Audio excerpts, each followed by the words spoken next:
The board cannot consider issues or take action on requests during this comment period. Time is limited to 3 minutes per person per item, 20 minutes per topic.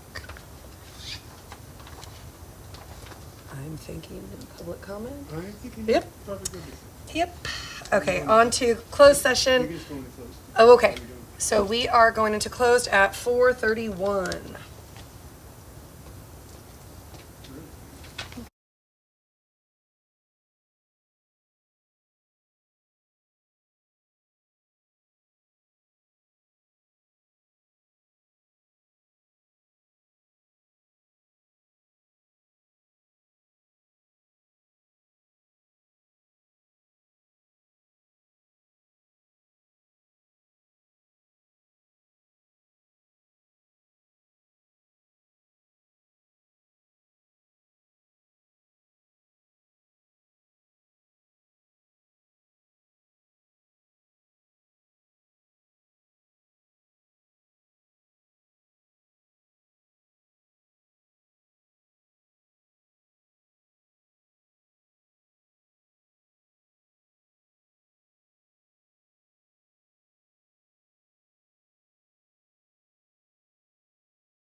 allegiance. I pledge allegiance to the flag of the United States of America and to the republic for which it stands, one nation, under God, indivisible, with liberty and justice for all. Okay, so on to approval of agenda order. The board reserves the right to change the order in which agenda items are discussed and are acted upon at this meeting. Subject to further action by the board, the agenda for this meeting is to be approved as presented. Items may be added to this agenda for discussion or action only as permitted by the Brown Act. Do I have a motion to approve the agenda order? I move to approve the agenda order. Okay, I have a motion by trustee Garrison. Do I have a second? I second that. Okay, trustee Ogamian, preferential is not here. All those in favor? Aye. Any opposed? Okay, preferential.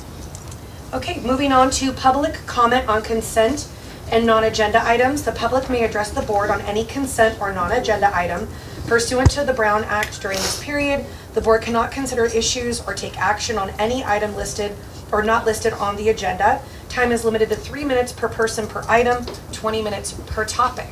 So do I have any public comment on non-agenda or consent items at this time?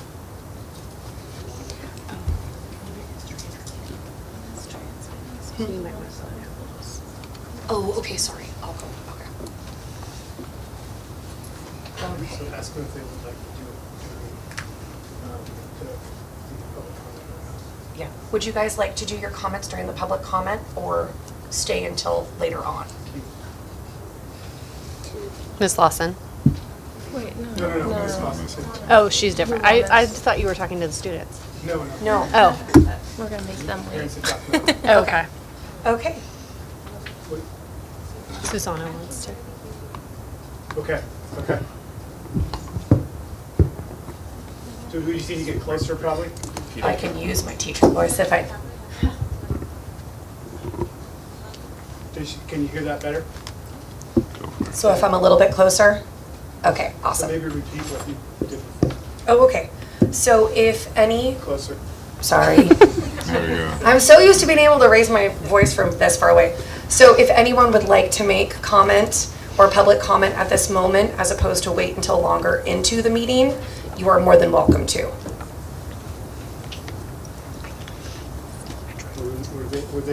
Were they wanting to wait for the letter to come up? Yeah. Okay, good. Go ahead. Okay. Candy. So moving on to H, closed session reportable action taken.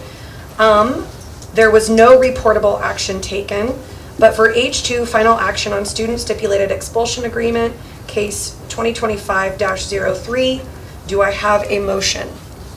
I move to approve the student stipulated expulsion agreement, case 2025-03. Do I have a second? I'll second. Okay, trustee Garrison seconds. All those in favor? Aye. Any opposed? Okay. Now, moving on to consent calendar. The CUSD Board of Trustees utilizes a consent calendar for items that require the approval of the board, but are of routine nature.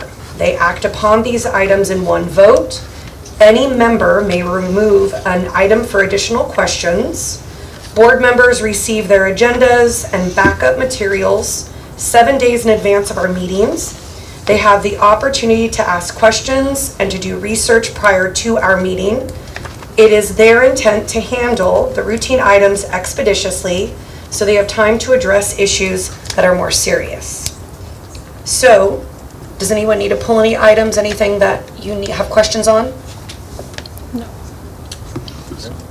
Okay, so do I have a motion to approve the consent calendar? I'll move to approve the consent calendar items I-1 through 18.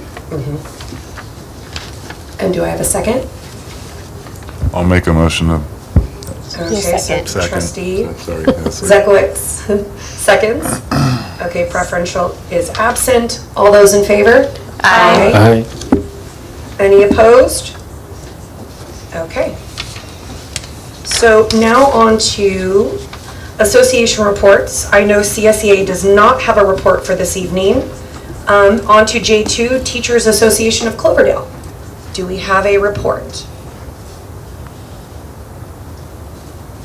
Okay. Now on to school reports. Jefferson Elementary, please. It's hot. Good evening. I have nothing to add to my report, so it's as submitted. Thank you very much. Now moving on to Washington. Oh, okay. Sorry, I'm trying my best. I promise. Good evening, and you have my report as submitted. Thank you. Thank you.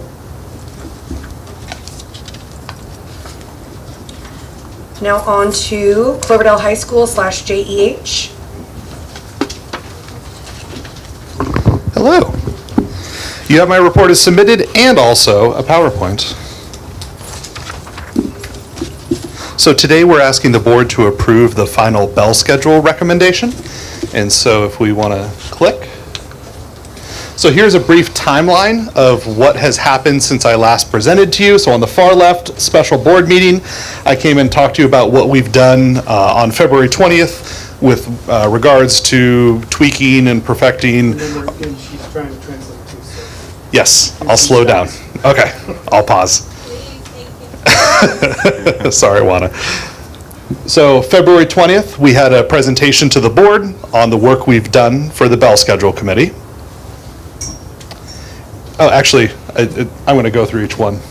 And in March and April, our recommendation went to the district.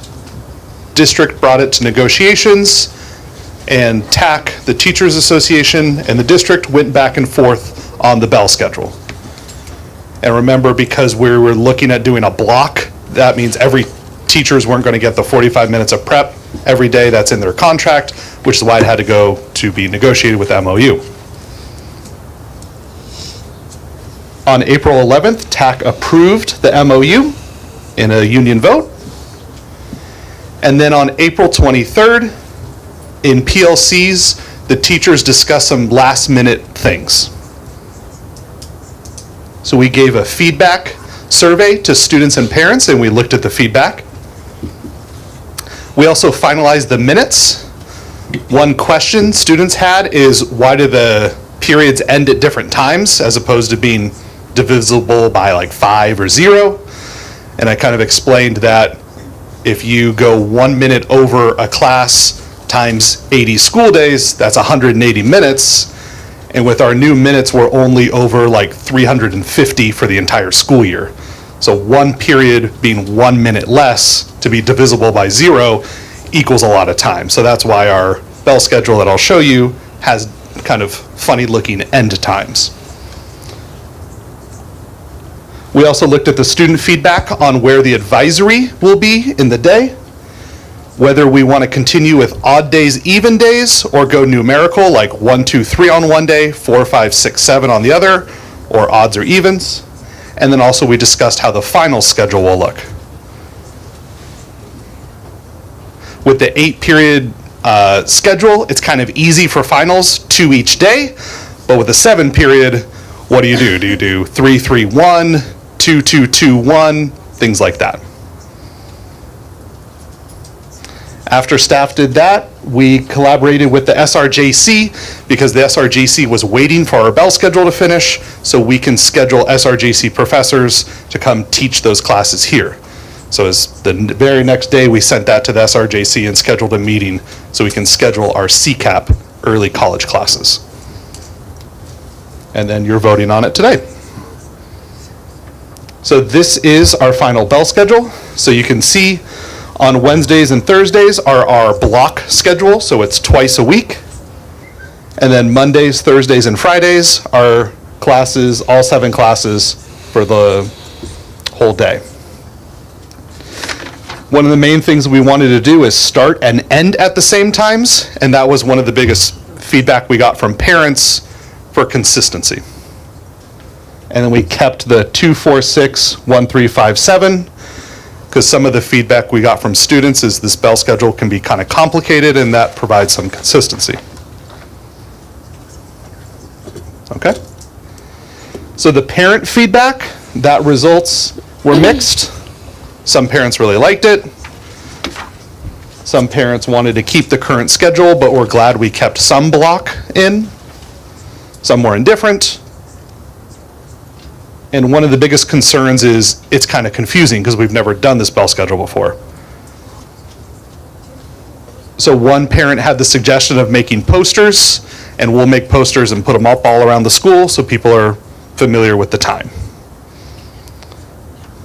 But I think it's going to be ultimately less confusing because even today, I'm like, wait, is it a blue day or gold day? Like even the principal's kind of confused on that, while after the first month, everyone's going to know what day it is. This is the student feedback.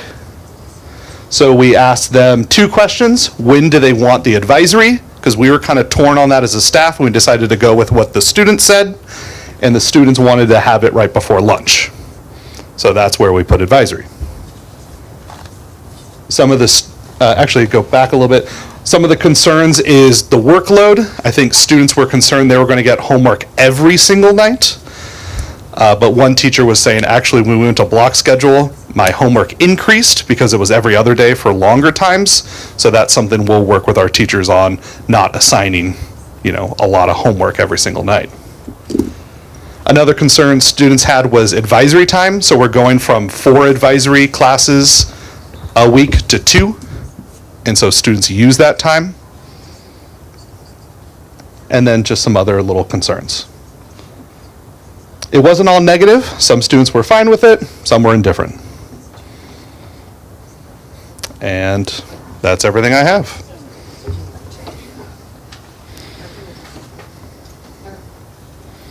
Thank you.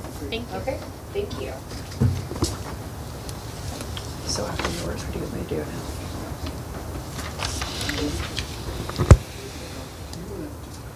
We have a lot of people that were standing. Do you want to we move you up a little bit? Sure. So you can do it? That would make sense. You guys don't mind? Plus, we got people standing. I don't want people standing. So I make a motion that we change the order of the agenda to move, It would be R3. R3 to above L. Okay, I have a motion to move R3 to just before L. Yes. Do I have a second? Yes, you do. Okay, trustee O'Gamian seconds. Preferential is not here. All those in favor? Aye. Aye. Any opposed? Okay, so JEH. Our big picture learning update, please. This is a first, huh? Thank you. I'm Julie Lawson. I'm the teacher, or as Big Picture would say, the advisor at JH Continuation High School. I want to thank you guys for giving us some of your time tonight so that we could update you in real time what we're doing over at JH. So instead of a slideshow, we wanted to put up here kind of our community page where you'll find out tonight that many of our students are doing internships out in our community, and this is just a glimpse of some of those. And we, oh, sorry, I forgot about that. I'm so sorry, Juana. Okay. And then we thought, well, let's do it a little bit different. I could stand up here and paint a rosy picture of all the things that we're doing at JH. Why don't we have the people who are involved at JH come in and just give you a quick little update as to what's happening truly at the school over there. And so Mary Lou, my sidekick and couldn't live without her, made a few phone calls and said, hey, we're presenting, and look who's here. I am just blown away at the parents, the students, and the mentors that showed up tonight. It's just, thank you guys for coming. What I'd like to do is just let the students come up, and they're just going to give you one little blurb about what they think about JH or what they're doing. Sky's the limit, you guys. And they're not, we didn't prep them, so I don't know what's coming, but I hope it's really good. Come on up. Short and sweet. Dominic Cruz Garcia. I am in an internship that JH has helped me acquire. Speak into the mic. Something that I have benefited from this class is the environment. The environment is very respectful and responsible, and it helped me through a very hard time that I went through. And so I'm very grateful that I could get away from home to come to school to JEH and be a part of the community, because it was rough. I didn't want to be home, so I'm glad I had an oasis in a way to go to. Thank you. I'm Fabian Zamudio, and I have an internship with RTS Construction. And my internship has helped me a lot to decide on what I want to do in the future. And JEH is a very big part of my life, because I haven't had no other teacher like Ms. Lawson that has cared about us this much. And yeah. Thank you. My name is Miguel Moreno. I'm very proud to be part of the JEH. I'm part of an internship with the maintenance company at the high school. I'm very proud to be here because there's a lot of opportunities here, and I've learned so much things that most of the high school students haven't learned. And it's just a very peaceful and very comforting environment, because you can be who you are at the JEH. And we have an amazing teacher, Ms. Lawson, and an amazing teacher, an amazing assistant, Marilu. So it's very nice to be a part of the JEH and knowing that we have a lot of opportunities. Thank you. Hi, I'm Elizabeth Liz Siemens, and my internship this year was with Kyla Iverson at Dog Grooming. I actually work there now under my own business license. I am JEH graduate this year, walking the stage a year early. The best part of JEH for me, I actually came last year, my sophomore year, and I was no chance of graduating if I continued in normal school. I would have probably had to redo everything, plus Saturday school, summer school, all of that. I had the opportunity to make up my credits to have the one-on-one help that I needed that the normal public school couldn't really provide for me. So here I am, graduating a year early from 0 credits or something like that, going in my sophomore year. And with the help of Miss Lawson, I now have a chance to be graduating this year, to be going to college, and once again have my business license with my intern. So that's pretty cool. She wasn't able to come tonight, but she would have liked to. Thank you. Congratulations. Thank That's you. awesome.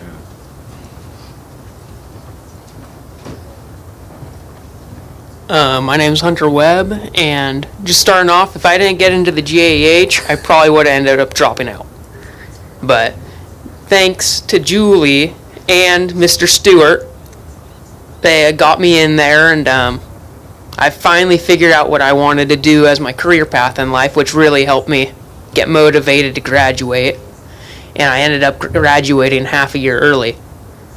So, and I really have to say thank you to Julie because of it. Keep constantly motivating you and helping you, and she's just an amazing teacher. What's your internship? My internship was with Patton. Well, I had a few.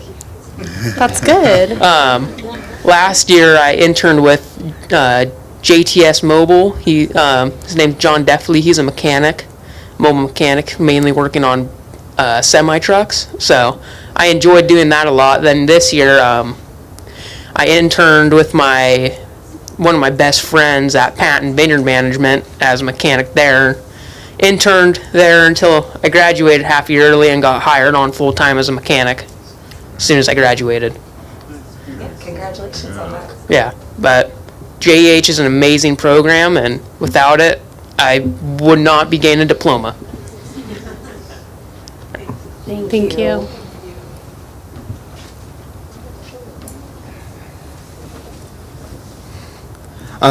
My name is Jordan Hopkins. I'm a student at the JEH, and my internship is with NorCal Skydiving at the Cloverdale Municipal Airport. And what I like about the JEH is that before I went there, I had no idea what I wanted to do. I was failing high school, I was ditching a lot of my classes, and I didn't want to go at all.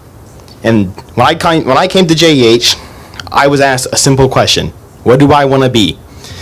And I had to think on the spot, and it was a question I never really thought of before. And I said I wanted to be a pilot. And JEH gave me that awakening. I would never have thought of that idea if I was still going to regular high school. I like JEH because it gave me the idea, and it set me on my path.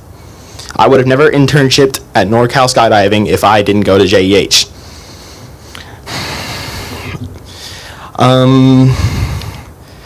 It's really helped me along my path. I'm actually going to be going to ground school soon. I'm going to be doing that course.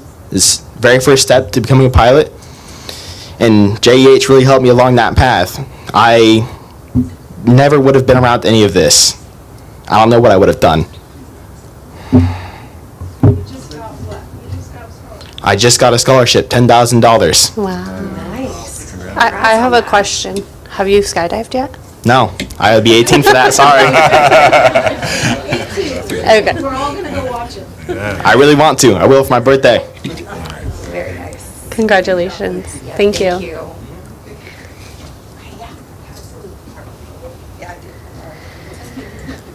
Hi, I'm Jelani. I'm Jordan's mom.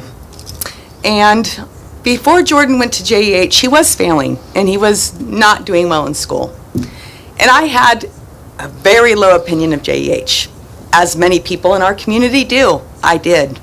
When I met with Stuart and he suggested JEH, I was like, oh no, because I have 2 other graduates of Cloverdale High School who went through fine, and I thought, not my last one. He is not going to be the one who didn't make it.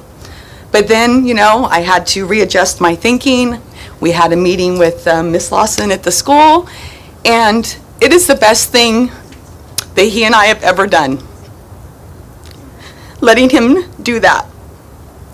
And I'm so thankful that we have that opportunity. Thank you. Thank you. I will not skydive, never, no. Thank you. Thank you. Thank you so much. Hello, my name is Chris Webb. Hunter is my son. We had a rough beginning in high school, you know, pretty much all F's and everything. We went down to the Windsor Big Picture Learning, and it wasn't a fit for him. So he came back, tried high school again, still wasn't working. And then Mr. Stewart was able to get him into Miss Lawson's class, and it was a night and day difference. And without that, like he said, he probably wouldn't have been graduating. It just opened up a bunch of opportunities. The support is huge, you know, and it just, I can't say thank you enough for what she has done for him. And now he goes to the JC taking welding classes, mechanic classes, and still working. And it's all thanks to her. You guys have a great teacher here in Cloverdale. Thank you. Thank you. Thank you. Well, I will say, I really appreciate, number one, from a teacher perspective, I would swear all of you prepared your statements, by the way, in advance. So eloquent, and the honesty is wonderful, and you guys are working so hard, and it's so great to hear this. But I'm thinking we have another. Come on up. Good evening. My name is Rogan Siemens. I'm the owner of RTS Construction. I'm not prepared for this at all. I left for work at 5 o'clock this morning, went to a junior high softball, forgot about this, and then got a message to show up. So anyway, I'm very thankful for Julie Lawson. My daughter was struggling, had very few credits at Santa Rosa High. I called Julie. Julie got her in almost immediately, and yeah, the rest is history. She's graduating a year early. She got an internship. 17 years old, has a Cloverdale business license to have, you know, a stall or a place at the dog groomers, which has really done everything for her self-esteem. I am a graduate of a continuation school, so when I was asked as a construction company owner to participate in that, I was all about it. I was lucky enough to get the intern that I have. His name's Fabian. He works for me 2 days a week. I got him some nail bags, and he just jumped in with both feet. I mean, this kid shows up on time. He's calling me every Monday, every Wednesday. Where are we going, Rogan? And some days he's more prepared than I am for that. So, yeah, my thing with the continuation school was I had a pretty rough family life, like some of these kids do. And my parents were doing their own thing and didn't really have a lot of time for me. So when I met a teacher, my Julie Lawson, her name was Vicky, and she placed me with a construction company at, I think it was 15 or 16 years old. And now I own a company. I've had as many as 22 guys working for me. Able to give back to the community, able to help out with the kids, and I think she has just got an amazing thing going at JEH. I've seen it from, what it's done for the kids, what it's done for my own daughter, and I'm very impressed with it, and I hope it gets everything it needs to continue on going. So thank you. Thank you. Thank you.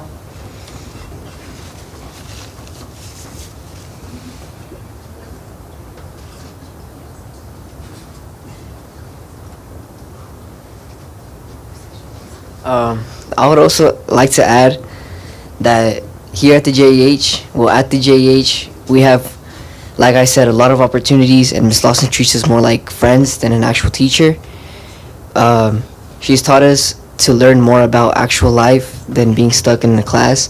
We go on leaving to learn about the real life world, and I feel like she's given us a lot of opportunities to learn, just about a lot of everything, and I'm really grateful for that.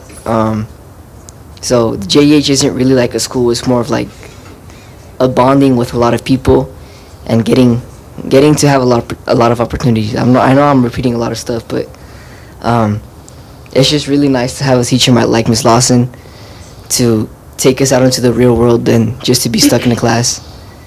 And I would say that JEH is one of like my proudest moments to be in, because I never thought I would actually be part of something like this. Thank you.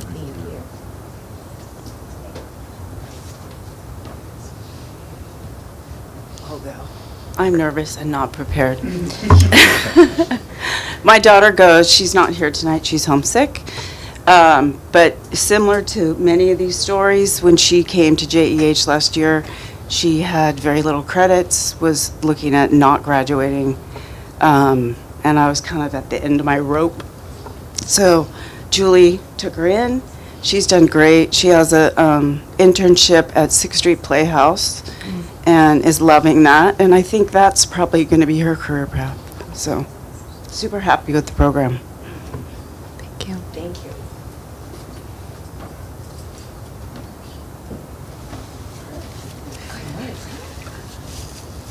Takes a lot of courage to speak at these. Hello there. Sorry. I'm also nervous and not prepared. I'm the mom of Miguel. When he was in high school, he would have a lot of stress, hard time trying to figure it out. But I really enjoy and love watching him coming home, telling me about how much fun he has around the schools doing maintenance. And the main reason he wanted to do this is because his dad works for a company and sometimes he has trouble fixing things. And that's the main reason he wanted to do it, to help his dad out around that house. And I really enjoy hearing him saying, oh, I had fun with Michael. I really enjoy. He could be a little bit stubborn. He gets angry and mad and stressed out, but I really love seeing how much he enjoys being part of the mains for high school, Jefferson, everything. I'm proud of him. I know it's hard. It's a long walk, baby steps, but I know he's going to do it, and I'm proud of him, of whatever he does. And thank you for giving him this opportunity. Thank you, guys. Thank you. Is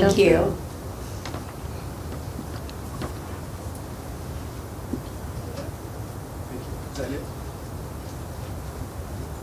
You have any more, Julie? We have just a quick slide to show you, the next one. We had to throw in some statistics, Oh, no, not prepared, no. So we just wanted to show some of the things because we all know about the stigma around a continuation school. And part of the reason I took this job after 20 years in the district was the stigma around a continuation school. And I want to leave the district with that stigma changed. And Big Picture is part of the reason that's happened, getting these kids out in the community and teaching them skills and getting a plan when they graduate. Every student leaves JEH with a plan. We don't just go, here's your paper, good luck.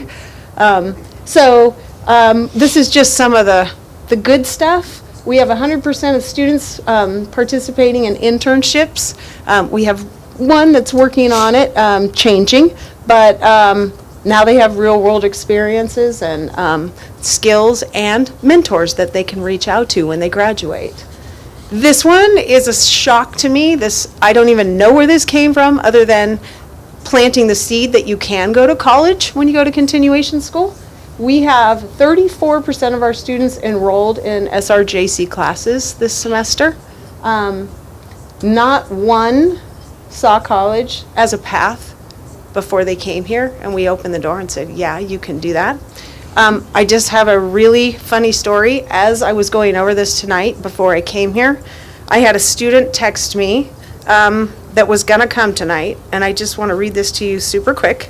Hey, Miss Lawson, I'm passing my JC class with a 97%, and I got a 72 out of 75 on my final exam. All I have left is my final paper, and regarding my reading responses, I got a 20 out of 20 on 2 of them and a 19 out of 20 on the last one. Here's the kicker. I love this class. It's almost convincing me to do psychology and become a therapist or a psychologist, which is so crazy because I've been stuck on ultrasound for so long. And this is a class that she asked me, hey, Miss Lawson, I want to take a psychology class. So we got a hold of the SRJC counselor, and the counselor said, this is a really tough college class. I wouldn't recommend this for a high schooler. She's getting a 97% at a continuation school. And we have welders, we have first-time mechanics. So this, to me, is just staggering for a continuation school. This is another big one. If you talk to any of these kids here, they'll tell you they were truant and they're freshmen in their sophomore years. They skipped school, they only went to one class, they were smoking pot and drinking, and we got a 92 attendance rate. They like to come. And then 100% of our students leave with new skills, new networks, as you can tell by the first slide, and a plan for the future. So we're transforming lives. We're redesigning school around what matters the most, and it truly is working. This has been rejuvenating for me like no other as an educator, to see these guys just grow and change in the short amount of time that I have them, and to see parents involved. I couldn't ask for anything more. And my coach is here that I have to give credit to, Isaac Eggy. He's been with me the last couple of years. And I think he has something he wants to say? Yeah, just real quick. Okay. I just want to express, Big Picture Learning has been walking with JEH and your district for a number of years. We're incredibly grateful to play a small part in the massive transformation that we've seen here. The context you probably don't have is statewide and increasingly nationwide. Eyes are on your district. Julie and her students have become a resource to districts throughout California. I've had Zoom calls where Julie and her students jump on to consult other principals and other educators around how to develop internships, how to develop a more robust advisory. We now, as you probably know, Advisor of the Year nationwide for our organization last year, which is quite an elite honor. She is planting seeds. These young people are planting seeds for what we believe is the next generation of teaching and learning. And the fact that this small town is really an epicenter for that, I applaud you all. And I really applaud you and you wonderful, amazing young people. So, thank you. Thank you. Thank you so much. Yes, I'm going to say.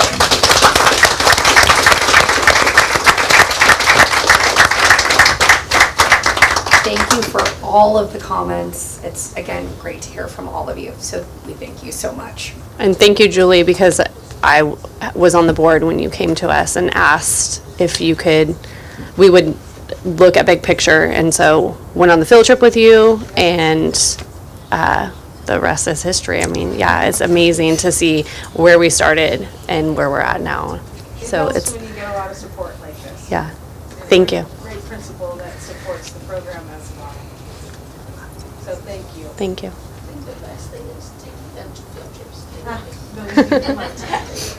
Thank you, you guys. Thank you. Thank you guys again. If you want to, you don't have to stay for the rest. Yeah, you guys are more than welcome to leave. It's okay. Thank you. You guys have a good evening. Thank you for your time.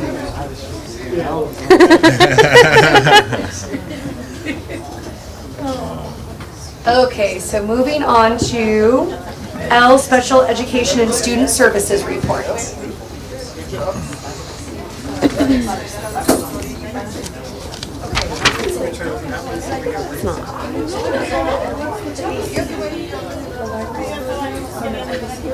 Yeah, Michael adjusted them. We're saving money, PG&E. It's not closed yet. Well, it's not. It's not technically closed yet. It's not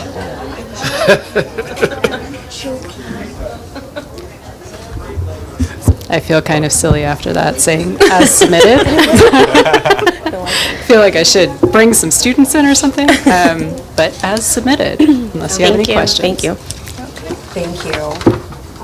So on to M, Educational Services Report. As submitted. Thank you. Then we have N, Maintenance, Operations, and Transportation Report, which I believe it's going to be as submitted. We do not have our student board representative this evening. So on to board reports.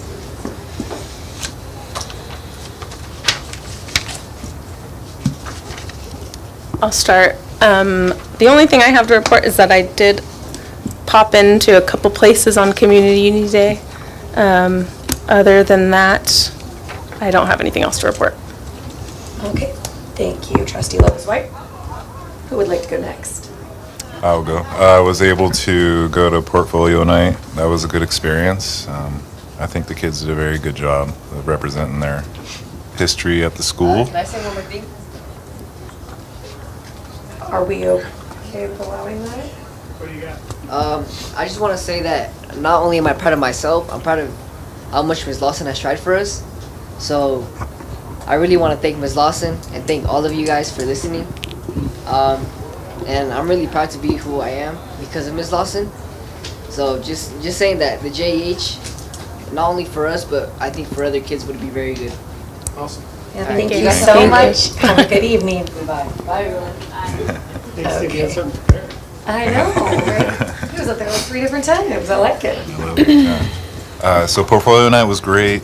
I participated in Community Unity Day. That was really neat to see all the kids out there doing projects. Then we got to see some of the JEH kids, and I assume some also in regular high school, do mariachi band. That was really cool.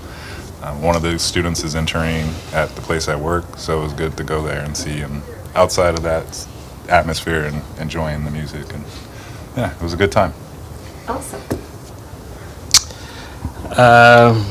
Before I do my little report, I think it's important that people know a little bit about me, so I'm going to use this time briefly, because I don't think I gave the community a little glimpse about why I ran for this position or wanted to be in this position. If you don't know, my full name is Osagiato Osahini Ogamian. I was born in Anaheim, California. What brought me to Cloverdale was love. My wife is from Cloverdale. Went through the whole high school, junior high, middle, elementary school. I've been here now, living here for 8 years. I have 3 daughters. 2 of them attend Jefferson. And I think one of the biggest things I want the community to understand is we need kind of discipline, transparency, and creativity to move us forward. And we need to have all voices come together and do what's best for our children. Because at the end of the day, the children are the most important. I'm not expecting everyone to agree with decisions but I am coming with great expectation that we can move forward, because what has been going on in our district has not been helping anyone. So there's my little spiel. I'm truly honored to be in this position, and I will definitely do my best to serve. Having said that, let's move to the board report. I was able to attend the portfolio night for a couple seniors. That was great. I was also attend a DLAC meeting where our superintendent gave a lovely presentation on the metrics we use. Some of it were a bit confusing over my head, but it was lots of numbers and they were good. And we kind of reached some of our goals. I do have a scheduled tour of Jefferson on the 22nd, so I'm looking forward to that.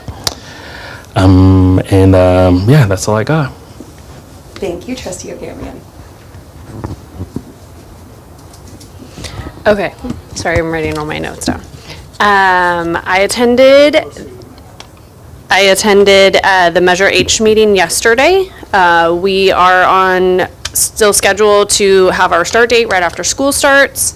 After school ends. So in June, we still are waiting on funding. So that is a little bit of a concern, but Van Pelt has said they will walk the neighborhood close to where the work will be done to let neighbors know what to expect. I attended the SARB meeting. We had 4 scheduled, of which 2 had attended, and SARB is the Student Attendance Review Board. Kind of last resort, and we try to be positive and find ways and resources or come up with ideas to get students to come to school. I also attended Portfolio. I have attended it for several years, and this was the second year that I have been, I guess, one of the graders following the rubric of grading students, and I would hope that the rest of the board, I encourage you to do it because it's really fun to do. I just wanted to also remind tomorrow is Washington's open house, and on May 21st is Jefferson's open house. Okay, thank you, Trustee Garrison. First, I attended McTeacher Night, put on by Jefferson, and it was absolutely fantastic. It was so fun to see the teachers, and it was, I think, more participation and attendance than what I expected. So it was just great. All the kids got to giggle together and eat their ice cream and all of that. So it was wonderful to see that and be a part of that. Community Unity Day was great. Riley and all of our other teachers that went out and took students, I commend you. It was great. Went to Washington, got to see actually chicks be hatched in Mary Beth's room, which were pretty cool. But that was great to just see all of, kind of the things going on at Washington, but also the different projects going around for that day. Portfolio night, I only embarrassed myself once, and I apologize. I accidentally came in halfway through a presentation, but it was so great. And again, the honesty and just openness of students, not only, we saw obviously that this evening, but just owning who they are. I don't think I was even half of that by the time I ended high school. And it was just great to be able to get to see everything that they've accomplished and what they're proud of, which is wonderful. We did a coffee chat a little while ago, really great attendance at CHS. And I am very much looking forward to the day on the green, the 28th at Jefferson. My daughter's been practicing her dance, Michelle, like crazy. To whoop, there it is, letting me know that that's an old school jam, making me feel even older. But yeah, just looking forward to kind of end of the year festivities. So that will be my report. Okay, so on to superintendent report. Well, you guys are so comprehensive that you've stole every single one of the things I was going to talk about. I was at the McDonald's thing as well with the teachers. I was working the drive-through. I'm not very good at it, so that was not going to be. And then we have a I think it's next Thursday, I'm actually going to be giving the diplomas to the TK graduation class, so that should be good. I always like that because I'm taller than everybody in the class, so that's good. So everything else I mentioned, except for we did talk a little bit about the promotion the 8th grade promotion is going to be on June 5th at 6 p.m. at the high school at the field, and then the graduation is the next day for the high school on June 6th at 6 p.m. also. Then if we go into the correspondence, the first letter that we have is from SCO, which is basically our second interim letter that you guys, so basically the process is that we self-determine, self-certify, and then the county office has to then either agree or disagree. And you'll see in here that they have agreed to our positive certification, so kudos to our staff and Krista for making that happen. It is still by the skin of our teeth, but we are there for that part. Any questions with that? Okay. And then the second letter, I believe we have some speakers here to talk about that letter, so I'm not going to try to review that, and so we can just kind of open that up if you'd like to do that. So it's up to you, Jenny. Are we good? Okay. Anyone who would like to speak to this correspondence, you are more than welcome to step on up to the podium.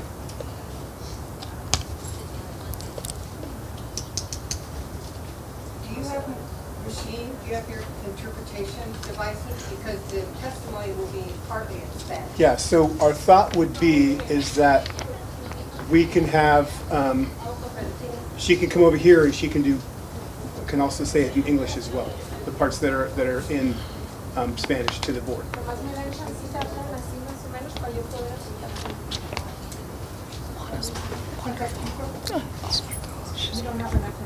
Okay, so they're gonna.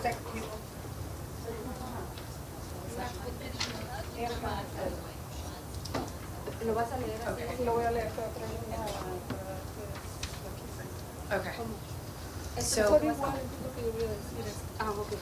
just to make sure, just so that everyone understands, for the people who are making public comment, it is recorded, and because of translation, they'll be up to 6 minutes instead of, timed, yes. And it will be 6 minutes, not just the 3 minutes, just due to translation. But that involves me talking within, okay. So, but just know that it'll ding, but just keep going. Yeah. Because we have it set for 3 minutes. Yes.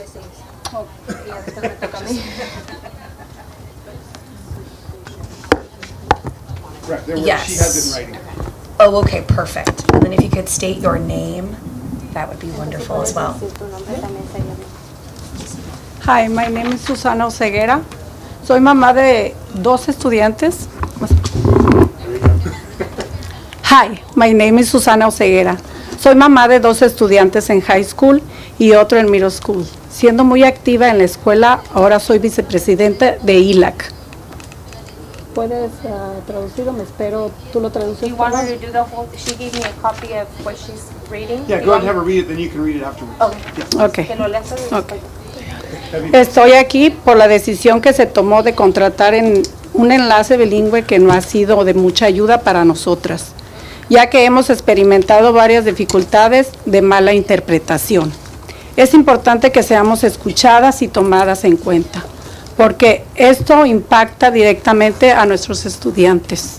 Mi experiencia personal es que tuve una reunión en ILAC donde no se me interpretó de manera adecuada, me sentí confundida y mal informada, dejándome la incertidumbre sin saber de qué se trató.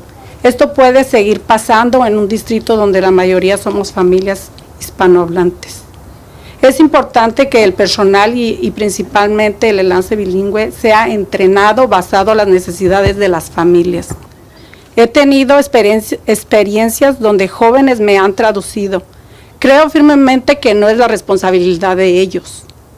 Esto no solo pasa en reuniones, también ha pasado en regreso a la escuela, donde he escuchado de padres y madres que se han tenido que salir porque no hay interpretación.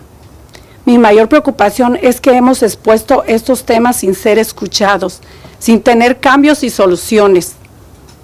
No podemos seguir sin información y comunicación en nuestro idioma, que nos limita y nos excluye de participar y continuar con el crecimiento escolar de nuestros estudiantes.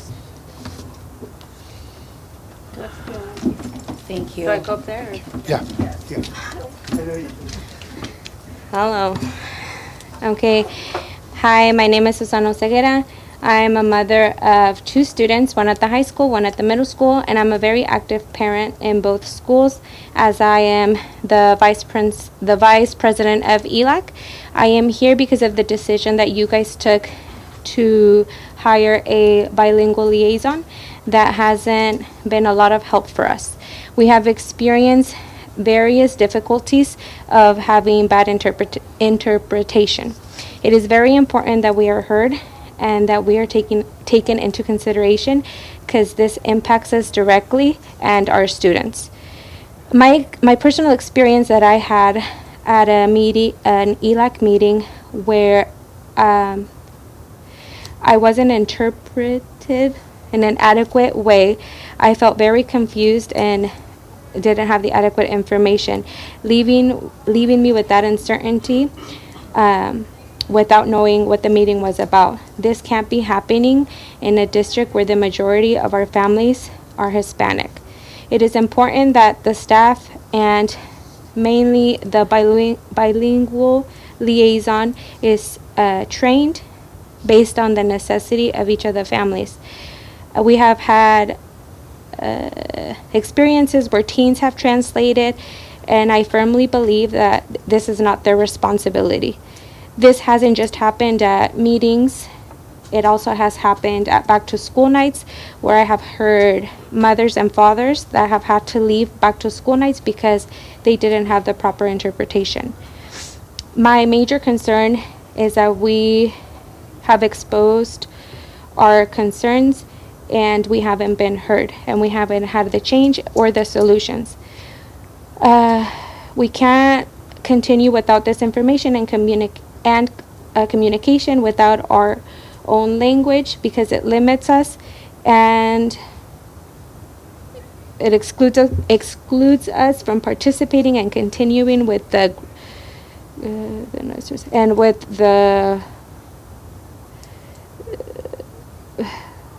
with our students. It's not growing. Yo tampoco no sé. Y nos incluye de participar. Sí sé, pero tengo y nos continúa con el crecimiento de nuestros estudiantes. Ya me equivoqué. There you go. And it limits the participation and the growth of our students. Sorry. Thank you. Any other comments?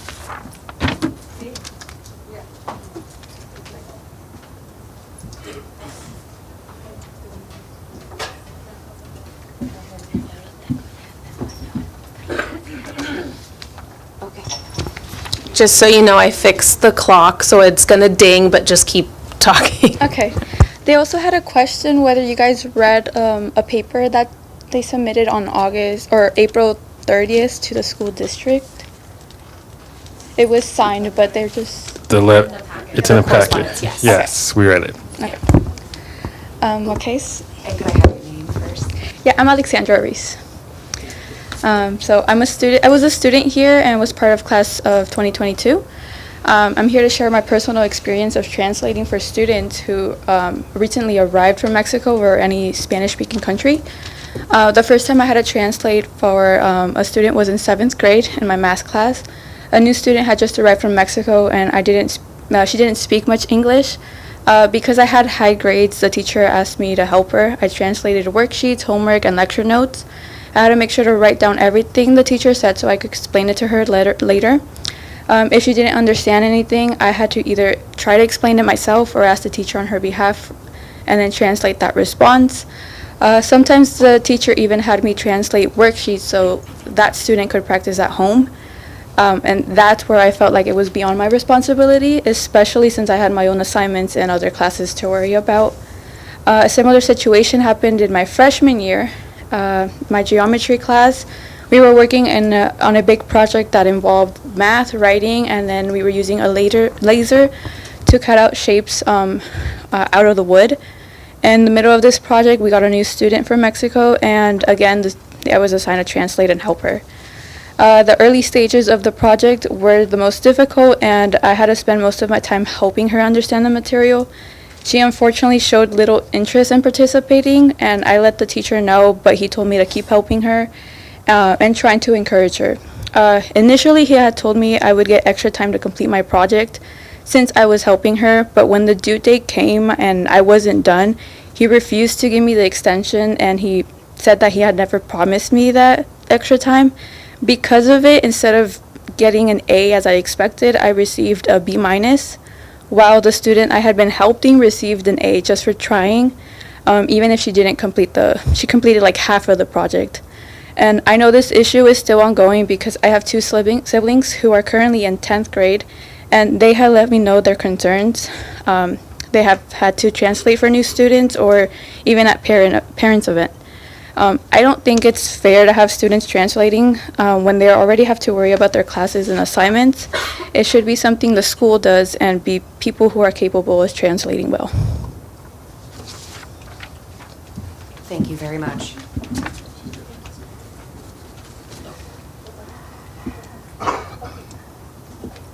¿Se los traduzco?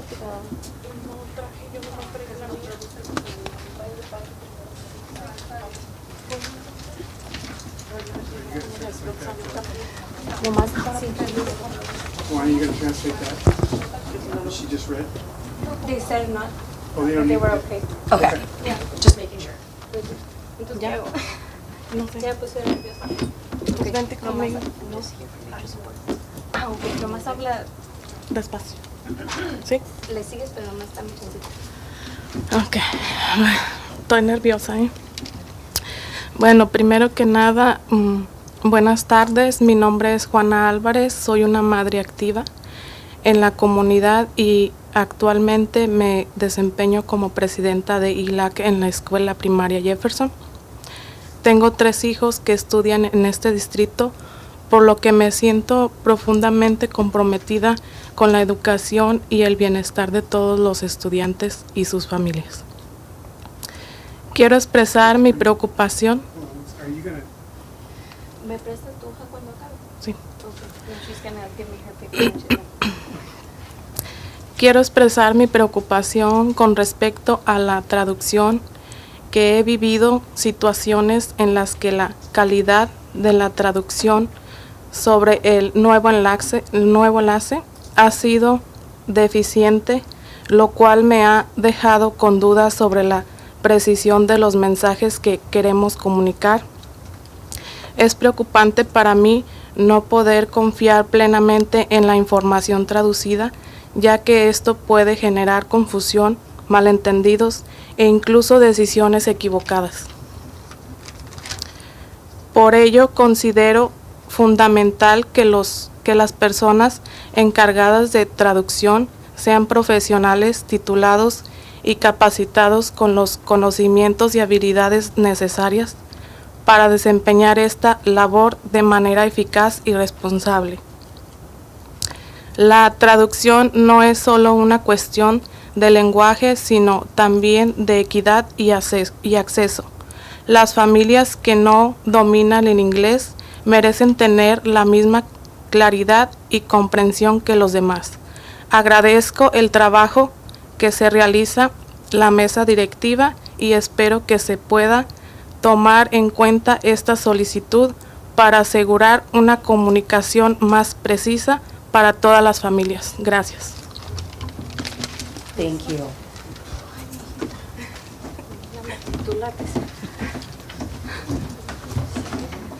Okay, first of all, hi, good evening. My name is Juana Alvarez. I am an active mother here in the community, And recently, I am the president of ELAC at Jefferson Elementary School. I have 3 kids that are attending this district.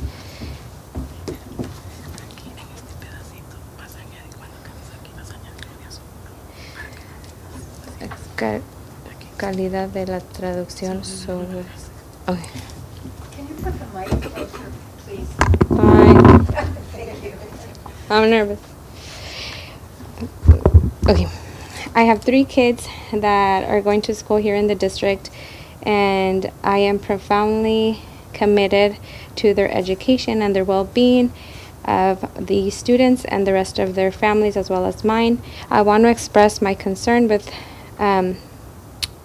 respectfully about the translation that I have experienced in several situations where the quality of the translation, because of the new liaison, has been deficient, which has left me doubting the accuracy of the translation and the messages that we have wanted to communicate.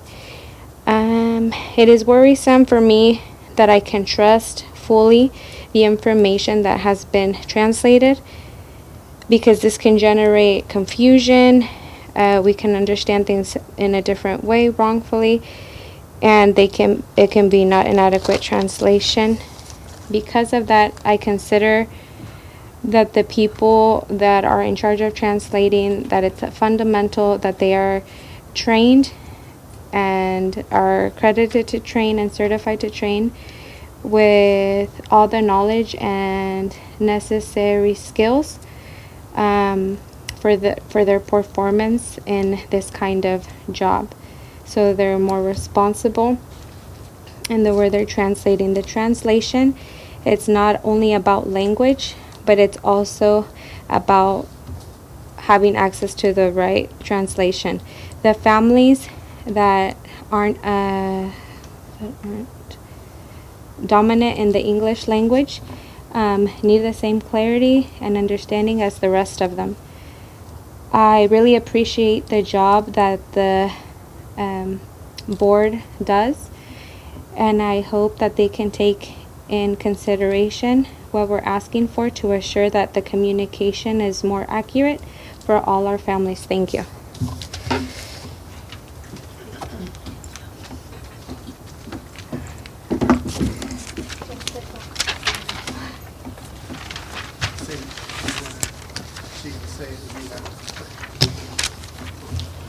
Buenas tardes, mi nombre es María Aguirre y soy madre de 3 estudiantes en este distrito. También soy una madre muy activa en la escuela, actualmente secretaria de DILAC, y tengo ese cargo porque me importan mis hijos y todos los estudiantes y también nuestras escuelas. Les tengo una pregunta. Díganme, ¿qué es lo que este distrito ha hecho para entrenar y capacitar a todo el personal en caso de que ICE llegue a nuestras escuelas? ¿Cómo van a proteger a nuestros hijos y a nosotros? Sabemos que este distrito, la mayoría somos hispanos con raíces inmigrantes. Por lo tanto, necesitamos que este distrito se convierta en un refugio seguro para estudiantes, para padres y comunidad. Si sus hijos mis hijos están preocupados con qué pasará con sus papás, con su papá o conmigo en caso de que ICE nos separe de ellos. Como distrito escolar, su responsabilidad es crear un espacio tranquilo y seguro para el desarrollo de nuestros hijos. Y en el actual contexto antimigrante les afecta fuertemente.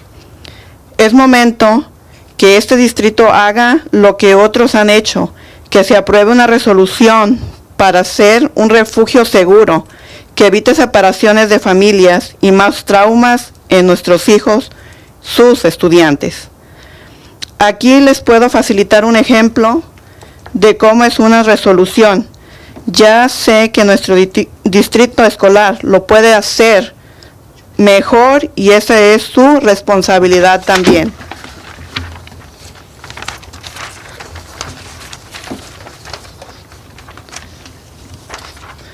Y lamentablemente sé de varios padres de familia que tienen miedo de salir y pues a veces hay situaciones en que los niños faltan a la escuela por el miedo a que haya personas o agentes de inmigración en nuestra área. Gracias. Thank you.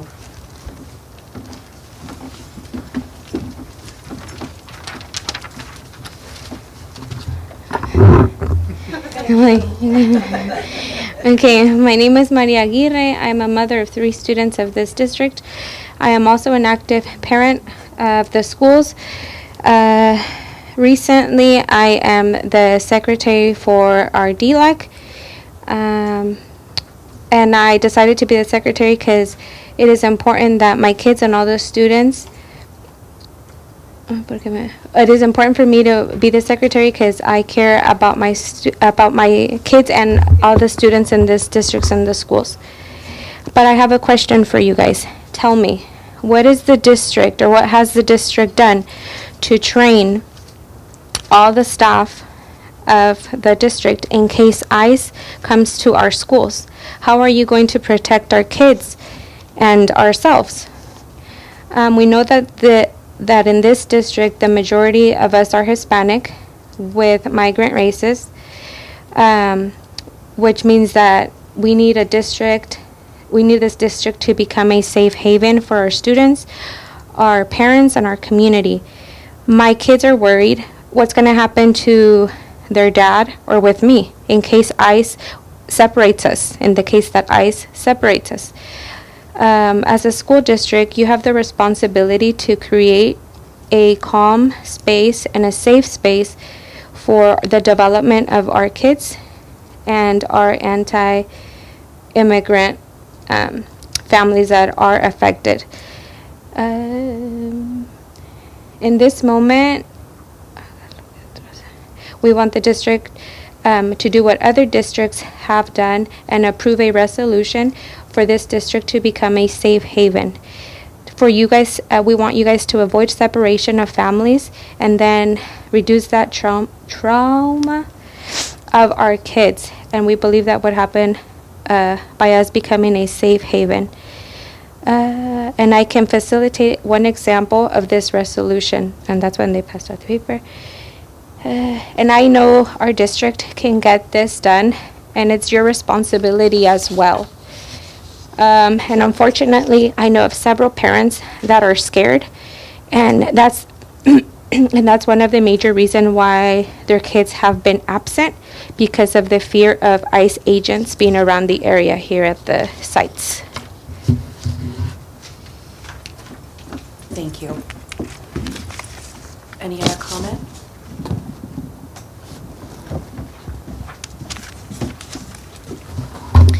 Hi, good afternoon. My name's Handri.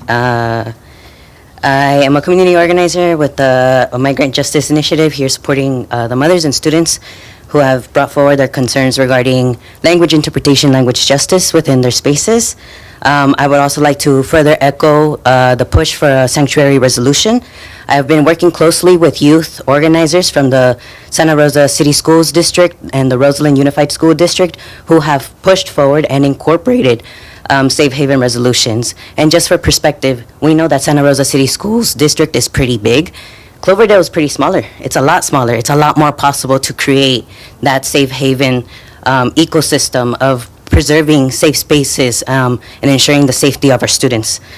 So just putting that into perspective, Cloverdale is a smaller district. It's a lot more possible to ensure that these communications are being brought forward to parents, teachers, staff, and students.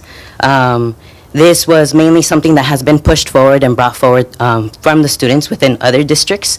And it's also recognizing that many of these students do it out of survival. They do it out of fear. They do it out of preserving their own safety and the safety of their families. Many of the times, students are at the front lines of not only being impacted and the ones at the front lines of being separated from their parents and families, but also interpreting these systems and these structures over to their teachers, their relatives, and their families. That also includes includes language. So that push for language justice and language access goes further than just interpretation. It goes into being able to communicate what's really happening within the school system and what's happening within the community. And as we know, everything that's happening in the community trickles down and into the schools. So connecting back again, the Safe Haven resolution, which y'all have on your tables, it has been reviewed legally by lawyers. So all of the language there has been already been reviewed multiple times by lawyers. And in fact, this is the second draft that Santa Rosa City Schools pushed forward. This was, again, a draft that was pushed back from students, which students really pushed for this strict language that further pushes not just only for schools and unified school districts to push that communication of we're a safe haven district, but actually incorporating structures of training personnel, of having know your rights for students, but also for staff, for faculty. When thinking about safe haven campuses, we're not just talking about resolution, we're also talking about these trainings. We're also part of the North Bay Rapid Response Network. Just last week, I did a workshop with about 20 folks here in Cloverdale in a couple apartments. None of them knew what the North Bay Rapid Response Network is. And just so you all know, the North Bay Rapid Response Network is a community-based network where families, anybody from the community can report immigration sightings. This is all volunteer-based and a structure to preserve the safety of our community. And these trainings can also be facilitated to personnel, and it has been in other districts. Thank you for your time. Thank you very much. Do we need translation of that?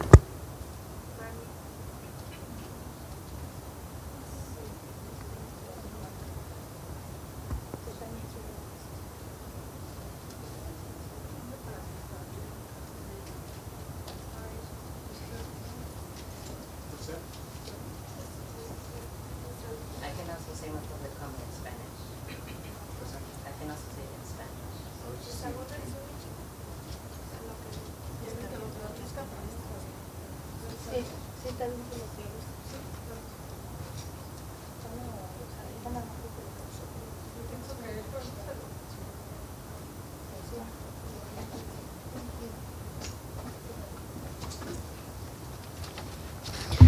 Parte dos. You know, I think that's the charm of being bilingual. You get extra time. You get to take up more space, más espacio. Pero prácticamente estoy aquí para, pues, resaltar lo que las madres y lo que la estudiante, alumna graduada, compartió, porque es muy importante. La justicia del lenguaje no solamente es, de interpretación entre las escuelas, entre las juntas, pero también es para poder comunicar con las comunidades, con las familias, con los estudiantes, con el personal, qué es lo que está pasando en la comunidad, porque muchas veces lo que está pasando en la comunidad, todo eso tiene un efecto dentro del salón, dentro de cómo los estudiantes se están comportando, dentro de la salud mental, so it impacts students' mental health. No estoy traduciendo todo igualito, pero nada más uno breve. Soy organizador comunitario aquí con la iniciativa Justicia Migrante y he trabajado junto con estudiantes entre los distritos de Santa Rosa City Schools y Roseland School District, donde los estudiantes trajeron esta resolución a su consejo escolar exigiendo que estos protocolos se inculcaran entre las escuelas. Fue una concerna que nació de los estudiantes y es el segundo, la segunda revisión que se pasó del distrito. Ha sido revisado por abogados múltiples veces por el lenguaje y por todo lo que está pasando federalmente. Queremos asegurar que ese lenguaje esté adecuado para que los distritos lo puedan adoptar. So just in English, it's been reviewed by lawyers because we want to ensure that this language districts can actually utilize and adopt it. So back again to that. Y pues prácticamente este reglamento no solamente es un reglamento de palabras, no es solamente comunicar con las comunidades, oiga, somos un refugio seguro, pero también es inculcar esos entrenamientos, esa estructura donde el personal van a saber cómo comunicarse y cómo interactuar con la migra. So it's also those structures of how schools and staff is going to interact when ICE does come to campus. Y prácticamente pues todo esto nació de los estudiantes, porque no solamente los estudiantes están al frente de la línea de ver y de ser separados de su familias, pero también para interpretar y traducir estos sistemas, no solamente a sus familias, pero a los maestros, al personal y a la comunidad. Muchas veces los estudiantes están navegando esos mundos donde no solamente son los impactados, pero son los que están educando al pueblo, ¿no? So students are not the only ones impacted, but they're also the ones educating the community. Y pues sí, con eso también parte de la red de respuesta rápida. Hicimos apenas la semana pasada, algunas personas estuvieron presentes, un entrenamiento de qué es la red de respuesta rápida y muy pocos de la comunidad supieron qué es lo que es. Y prácticamente es un número de teléfono donde se puede reportar la migra, donde también uno como persona de la comunidad puede sumarse a ese papel de observador legal para poder respaldar esa comunidad, para poder proveer esos entrenamientos a la comunidad, a organizaciones, a escuelas, a estudiantes. So yeah, Rapid Response Network, Sir did a training last week and basically learning that we need to do a lot more work on educating our communities with regards to those rights. Thank you again. Any other comment before we move on?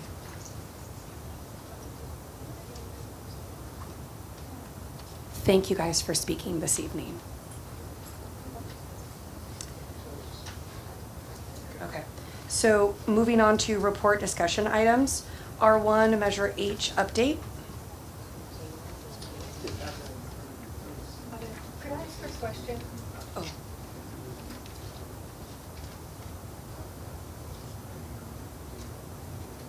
Well, that's what, yeah. So you know, I'm saying, so they understand what we're doing. Oh, okay. So at the end, any of us can bring up an agenda item for future meetings.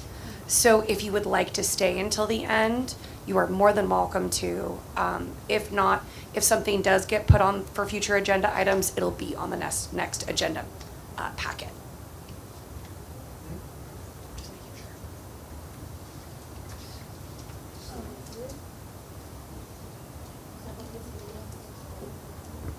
So we have the Measure H update, which was given earlier. And so, anyway, just, it's the same old report. Okay. Thank you. Now on to R2, South Cloverdale property update. Yeah, so the last time that we talked about this last month is, I believe, we were looking at potentially the different options that we have out there.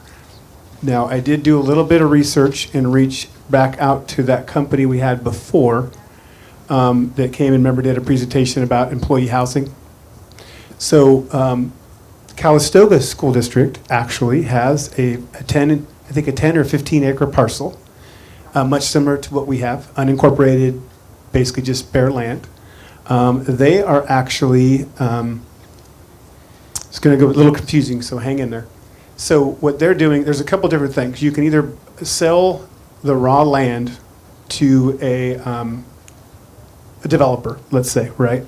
But the risk that the developer has is they have to get the plans and everything like that approved to the city, right? And so it may or may not work. It may take a lot of money. It may take a lot of time. And so one of the avenues or one of the roadblocks for people to be able to do that is that part.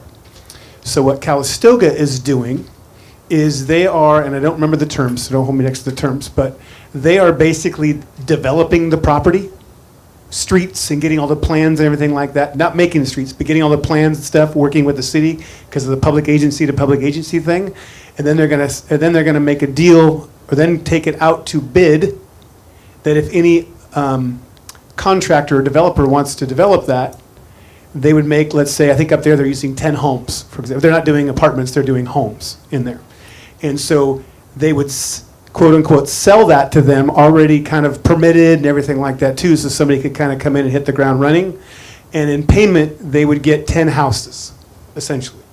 So, and there's a name for that, but I don't know what that name is as far as getting that done.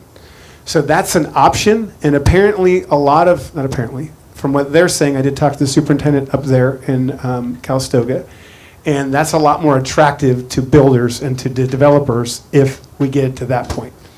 And what's nice about that, according to their superintendent, is that it's like city to city or public to public, kind of getting through everything and then to get it going, because it also benefits the city because we have somewhat control of what the streets look like and what's being built, which I thought was intriguing, right? But there's a lot of money up front for those costs, is the whole thing. And of course, they'll get that in return, but it's still putting money in front. Now, they're doing a little bit different because with the 10 houses they're getting, they're actually selling them to employees. They don't want to rent anything, anything like that too. I think that's a little weird to me, but anyway, it's not my decision to make. Anyway, there's that piece that I would like to kind of tug on a little bit more with that, but I don't want to do that if you're not interested in that.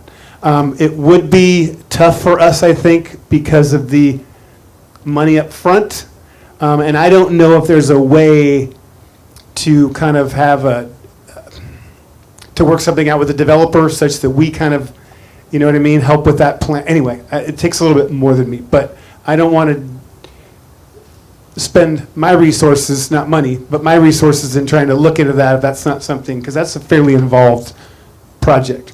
And what I'm talking about, if I was to do that, I would probably meet with maybe the city officials and find out what that entails, kind of get somewhat of a price to see if they might, what I'm hoping is what's happening in Calistoga is they're making it, it's kind of a joint venture really between the school district and the thing. And so she didn't exactly say it, but I think that there's a fee.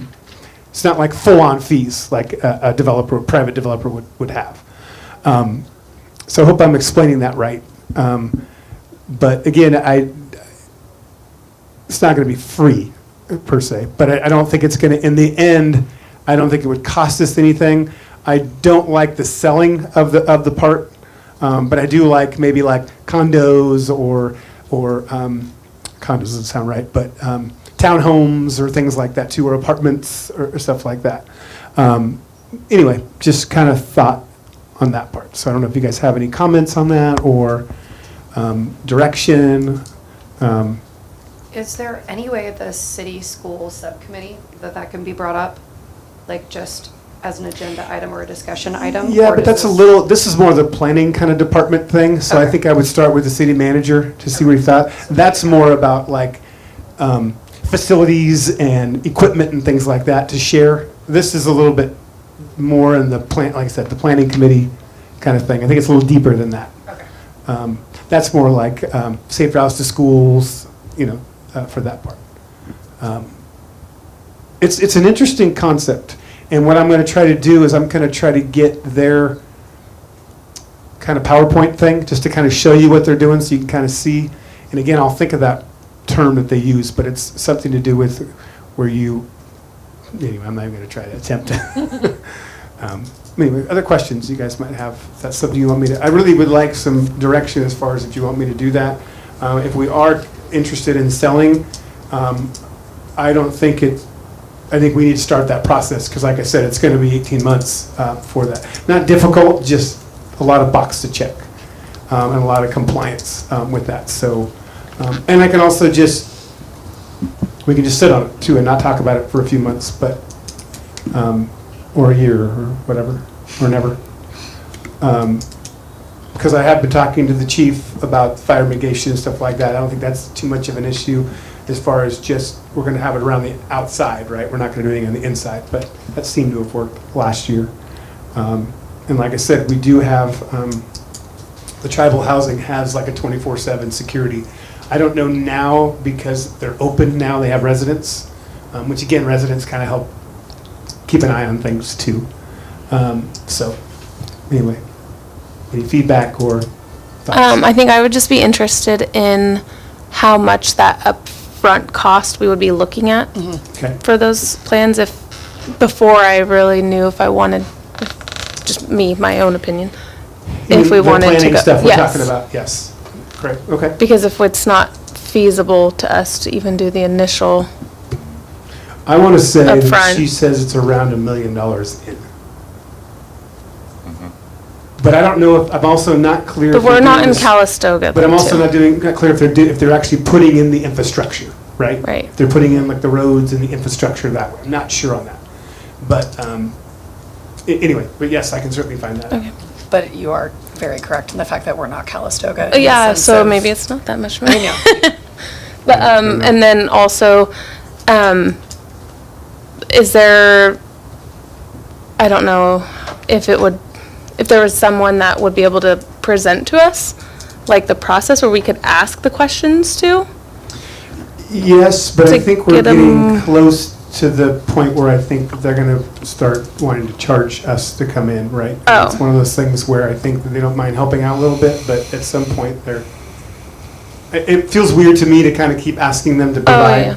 without really, I don't know, maybe it's just me, but Maybe this sounds weird, but can we go like on a quick field trip to Calistoga and like ask more questions? that's what I mean. I think I'm going to get Oh, information from okay. her on the PowerPoint just to kind of show what's Okay. going on. Okay. And I could possibly get her to come and talk a little bit about it. Not But- the other company that already came and presented. That's the one that you Yeah. think would Yeah, charge no, I'm us. talking about the superintendent. I was talking about the company. Yeah, the Brookwood, Yeah. Brookwood people. I feel, it feels a little bit pushing it like we're kind of asking for a lot of free stuff.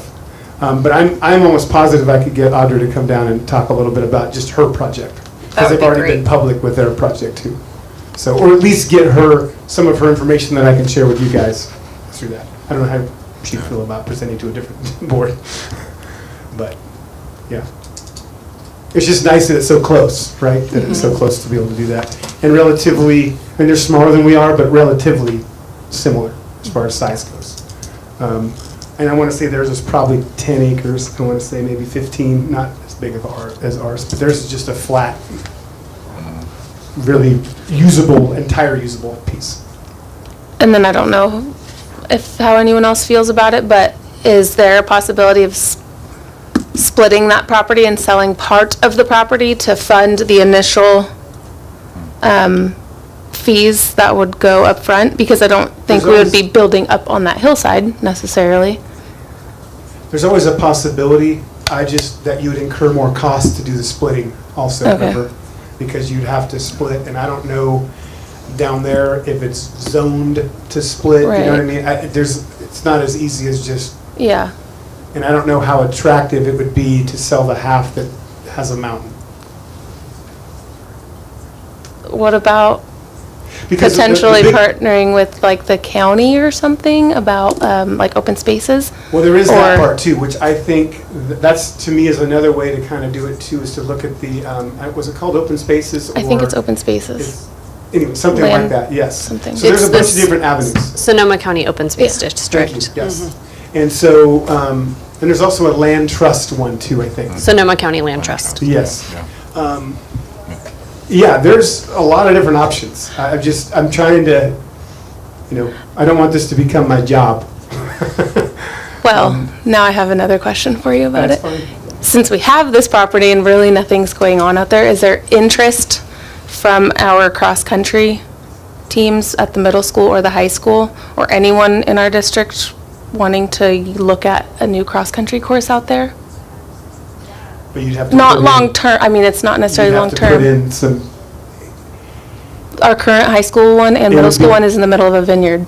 yes, but it would be, you would have to get, it'd be a liability insurance thing, it would be, and then there's really no trails, right? You'd have to create some trails, and then I don't know how, well, it's like usually 3 miles, so I don't know that'd be a lot of laps. Some of them do multiple, or like, That's what I don't mean. know. So I don't know. It was just a thought. I mean, I think what I'm looking for is what's our plan that we're gonna do? I mean, is it, do you want me to keep going on this, or do we want to just stop for a while and figure this out until I feel like we've been talking about this since I got here. I say sit and wait. and before that. Yeah, that's just since I got here. Yeah, I kind of, oh. Yeah, I say sit and wait. When we initially purchased it, it wasn't to be utilized, it was a long-term, long vision. It wasn't something that was gonna be done because we knew we didn't have the funding for it. But it was like the last piece of land that we could potentially develop on. So I think when the board made the decision to purchase it, it was for a long-term, long vision goal. And I am definitely a proponent I've been pretty vocal about wanting to get rid of it as soon as possible, but I think there's other kind of more pressing things that need to be discussed that I'm fine holding off for a couple of months. It's $2 million of our I know. Measure H funds sitting there. But I mean, I'm good with having the superintendent in Calistoga personally come and at least give a little bit more information. Well, I shouldn't probably promise that, but. No, I'll try my but at best. least, you know what I mean? Any PowerPoint or any type of To show what they're idea to see the feasibility of it would be nice. But that's just me. So how about more like August? To give me a little bit of time to try to see what I can get. Because they're just literally starting right now. So they're just starting to make decisions at the board level to go forward with it. Yeah. Since you brought it up, I would like more information. It's an intriguing idea. It very much so, Really is. but I wouldn't to know that verbiage of how they're getting away with that. And again, with the cost involved, I'm sure there's waivers involved with some of the costs and whatnot. So, but I'd really like a little more information on Yeah, that. okay. And I can easily get that through the city manager, I'm sure, would Right. see what they could comp, essentially. It's or just work like out. selling a home, right? The Right. tail end costs. Right. We could work a deal potentially. Right. And they may tell me just, no. Right. Let's just get an answer. Yeah. Mr. Gaming? No comment at this time. So we'll sit and wait as long as the fire chief of Cloverdale helps us with the fire issue. I do want to give kind of sell or get some high monetary value from it, but if it's going to cost us X amount of dollars, then we should just hold off and wait for the right time, hopefully. But yeah, Yeah, it's certainly not hurting anything no. by sitting there, that's for sure. So, okay, great. Thank you, guys. Thank you. I'll promise not to put that on the next board meeting agenda. So we already had R3, so now we're on to R4, Board Policy 6142, point 7, Physical Education and Activity Exemptions.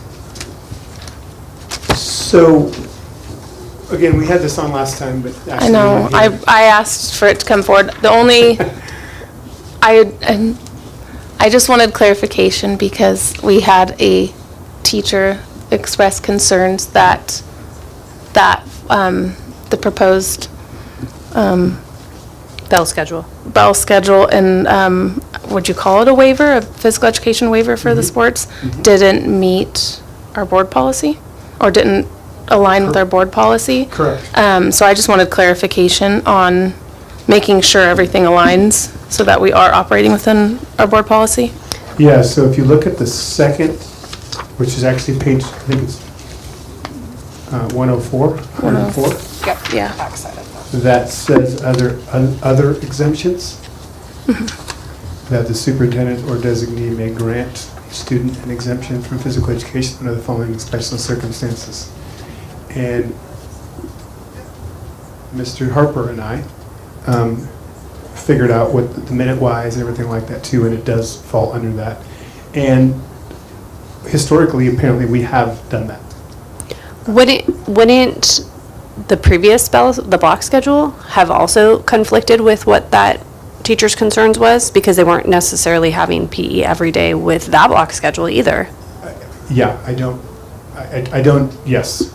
I don't. I'm asking a question. Potentially, yes. Okay. I don't exactly remember what the, complaints, right, what the question was. Or But, concern. We feel, so what we came up with is, and it specifically says in the grades 10 through 12, so we thought 3 seasons would be able to be for 1 year worth, but 9th grade doesn't count, which we already agreed, but it's also because it's in our board policy as well. Because, but we are also, even though it says through grade 12, we're actually trying to get it before grade 12 starts because we don't want a kid that has to all of a sudden take PE their last thing, right? Yeah. So we're trying to, if you're taking that route, we're trying to get it done by the end of their junior year, which is still 6 seasons basically to get 3 out of the way. And so essentially, a student can finish it their 10th grade year if they Right. do 3 sports in a There's season. a few exceptions, for example, if they're just a football kid only, for example, and we know they've played, their sophomore, junior year, and obviously it's in the fall, so it's a little easier, that we can probably make exceptions on that. But we're hoping, we find most of our athletes do play more than one sport, so it should be pretty easy to get to. So I have one question and one hesitation, though, due to injuries. What happens if a student is injured and cannot? That's a problem, and we haven't thought of that. Does just being on a team count? I mean, Yes, it does.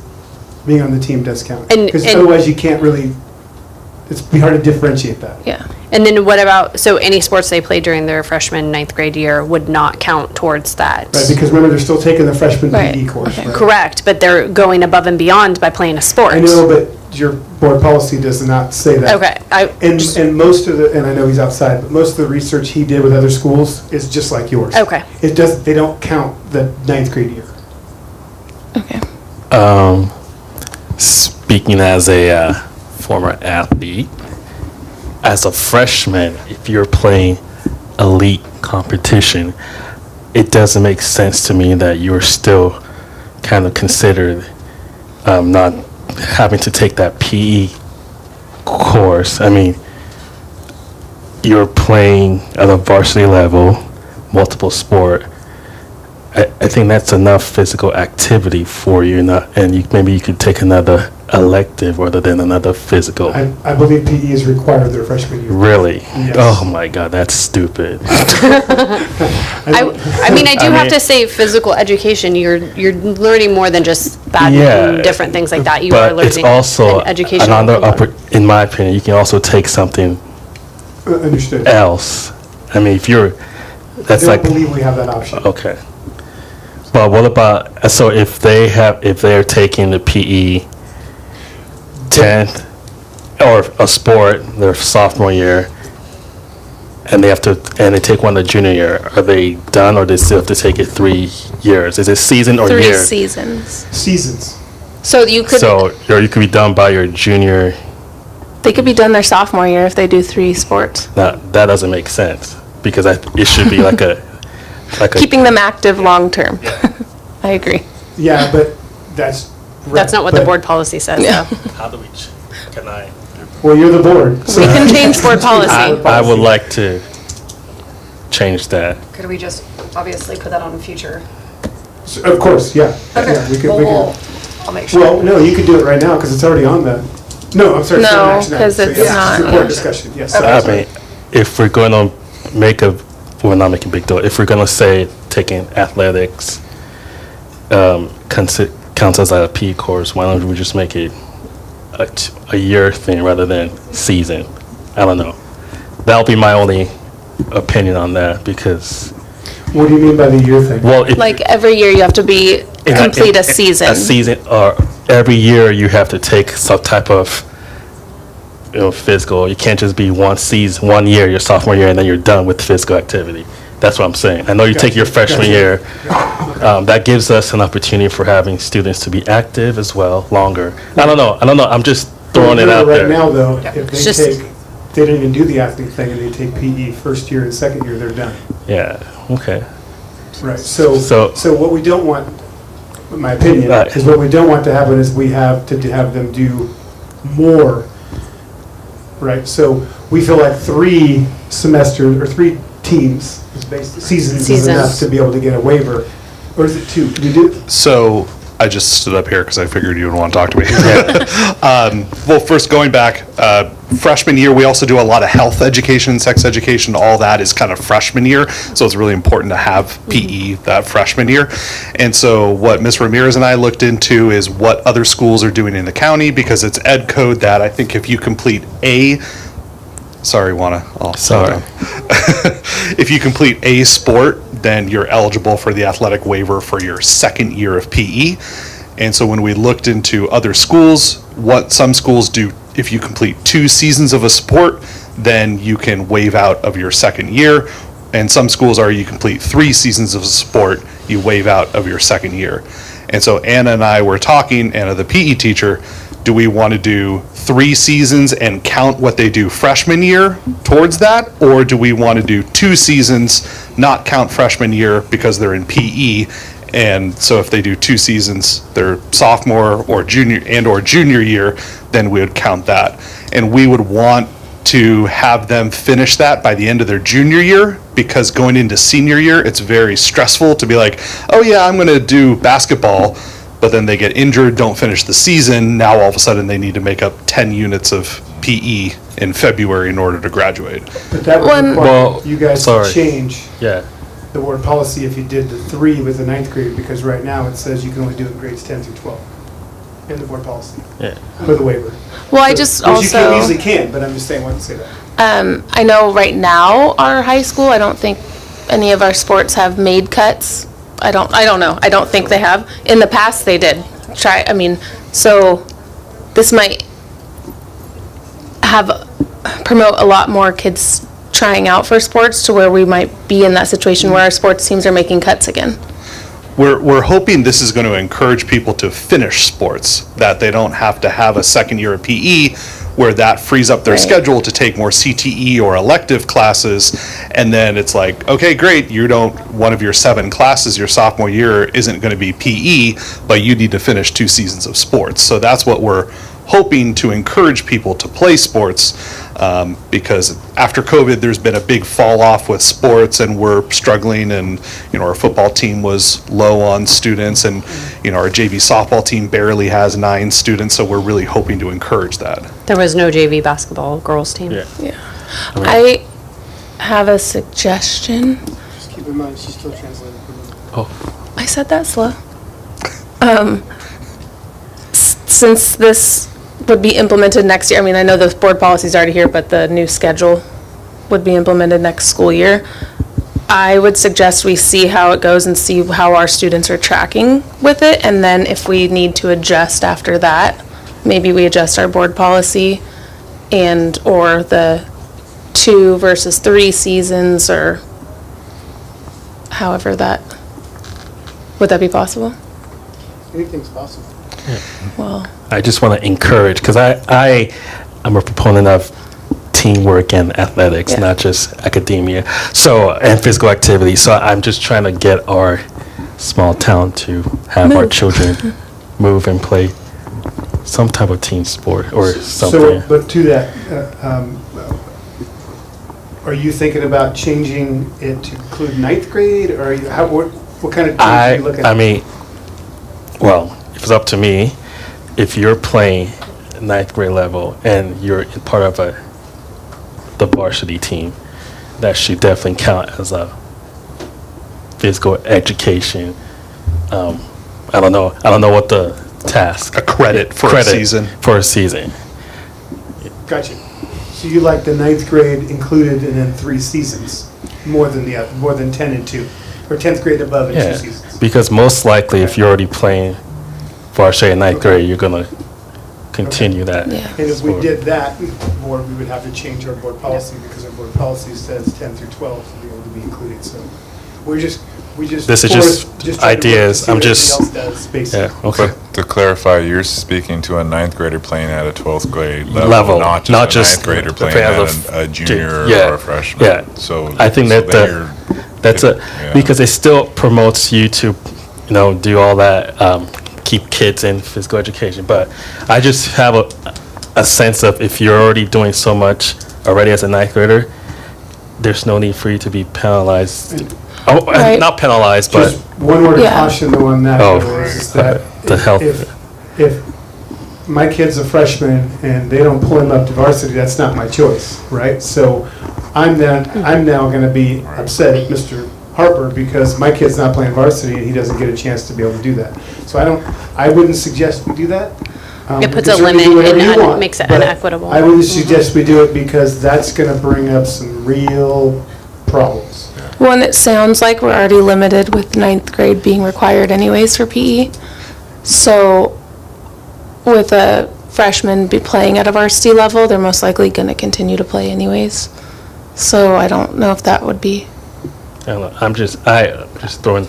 I agree with Ideas. your viewpoint on it, I do, but I think with the limitation of 9th grade already being required to have PE, they're already going to be getting those credits.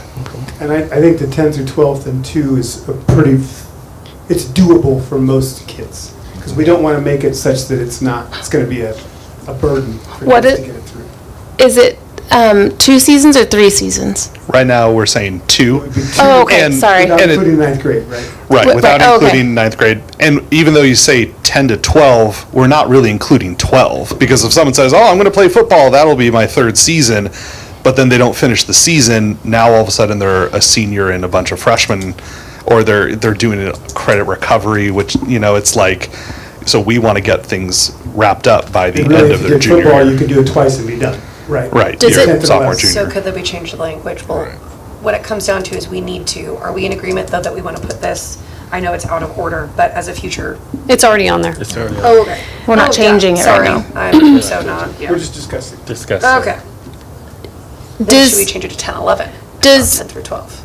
It have to be a school sport? What if they do travel volleyball or club volleyball or travel softball or travel basketball?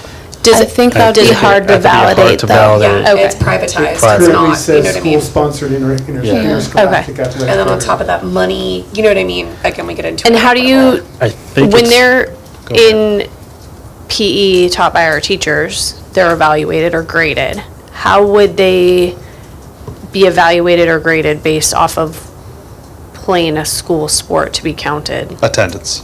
Just by attendance. And that's going to Show be up. really important for us going into the future because we really needed students to take these waivers because if students didn't have the waiver, then Our classes Anna's would be too full. child development sections would go away because she would need more PE. Okay. And so something that we're going to do with the athletic director who knows this, and she's going to talk with coaches, is it's really important that students, that coaches are taking attendance and making sure students are coming, because if they only come to practice once a week, it's not really completing the season. So yeah, that's going to be very important for us for next year. I would say for our data and to support this, it would need to be something where it's turned in like, maybe not daily, but weekly, because we don't want it to get behind, and it should show if a student didn't show up to practice.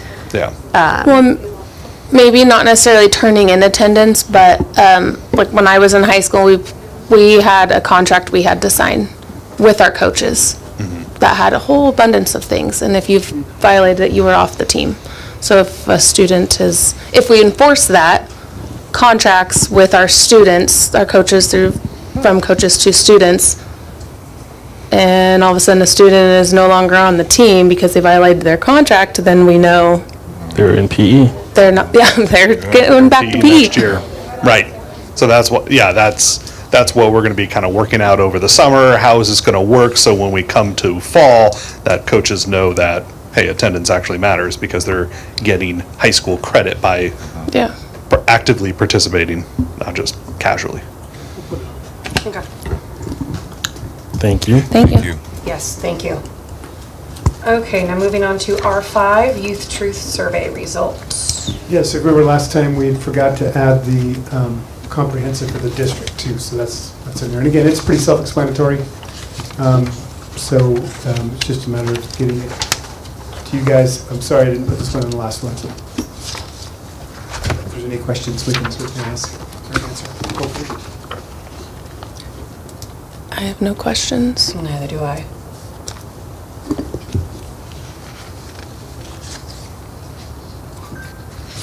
Trustee Garrison, any? Okay. Well, now we are on to agenda item S, discussion action. S1, consideration and acceptance of donations. It is a beautifully long list, so please bear with me. We have Mason Cabness donated $1,000 to support Cloverdale High School student livestock. Does she want this? I apologize. I want to say BG family donated $100 to Cloverdale High School FFA. Sadie DeMarta donated $72 to support Cloverdale High School student livestock. Sykowski family donated $850 to support Cloverdale High School student livestock. The Harjack family donated $100 to Cloverdale High School FFA. Cloverdale Citrus Fair donated $290 to Cloverdale High School FFA. The Rowan family donated $150 to Cloverdale High School FFA. I know, right? The Blackbaud Giving Fund donated $80 to JEH. Sonoma County Office of Education donated $200 to Cloverdale High School. The CARE Foundation donated $238 to Washington School for 7th grade civics software. CARE Foundation donated $1,288.47 to JEH for field trips.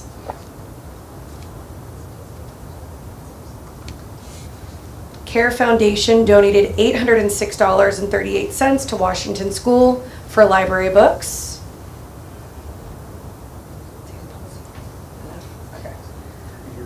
I know. Kiwanis Club of Cloverdale donated $153.85 to CHS for the Key Club. I'm guessing that should say rally. Yes? Okay.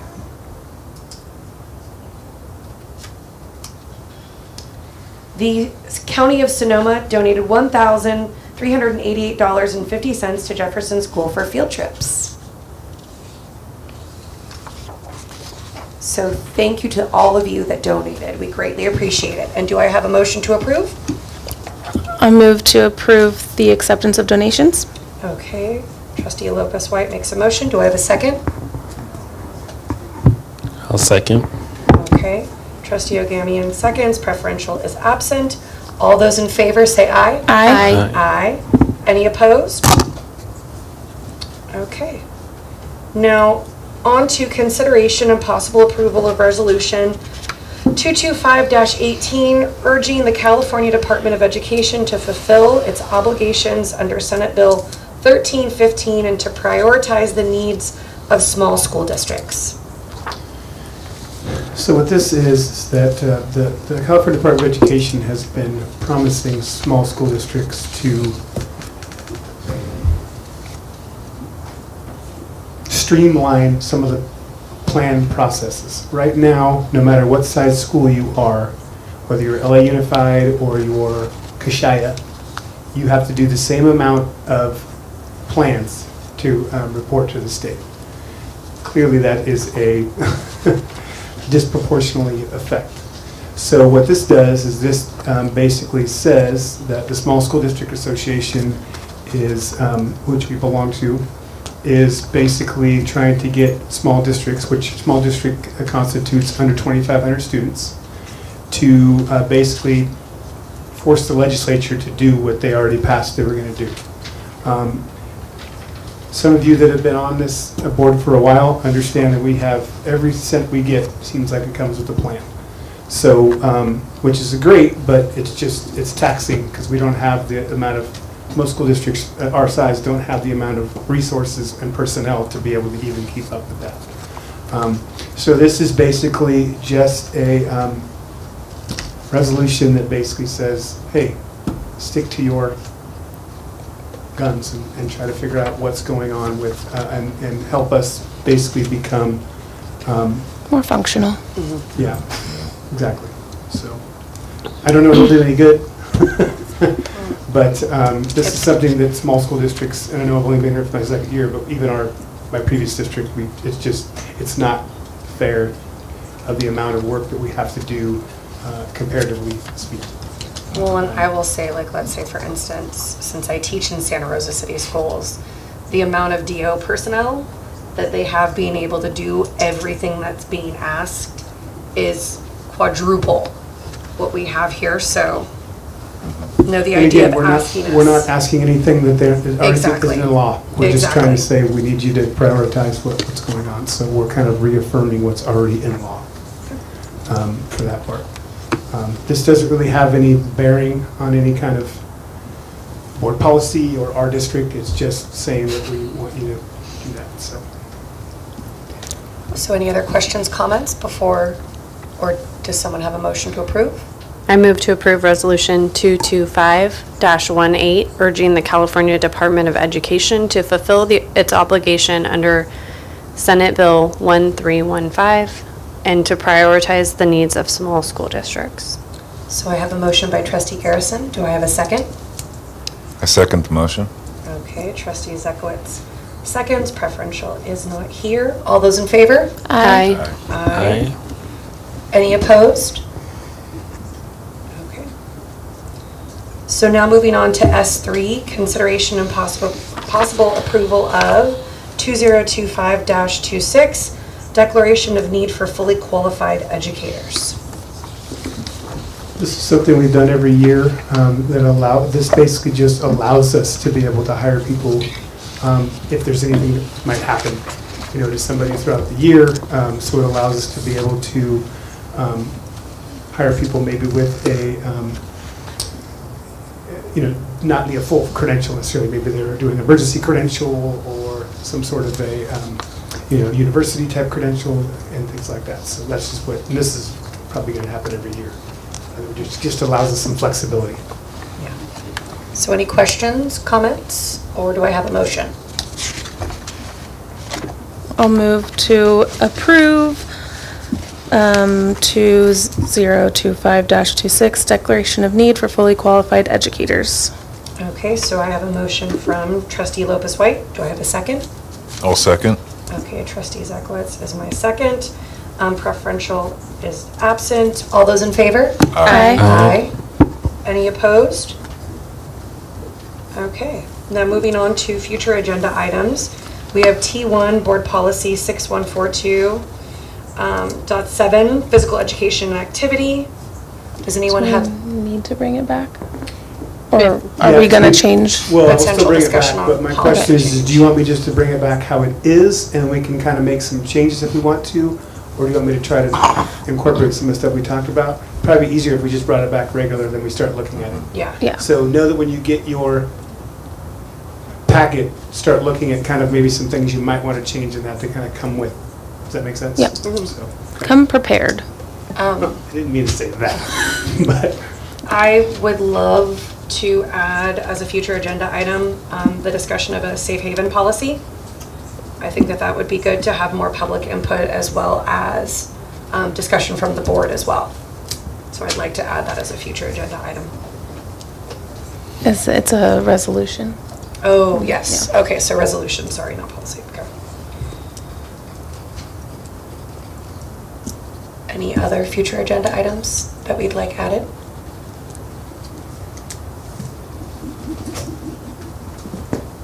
Okay. What about the considerations for the bilingual We can add that. I mean, I'm good with that. But you guys. No, I know. I'm just thinking, would that be more of something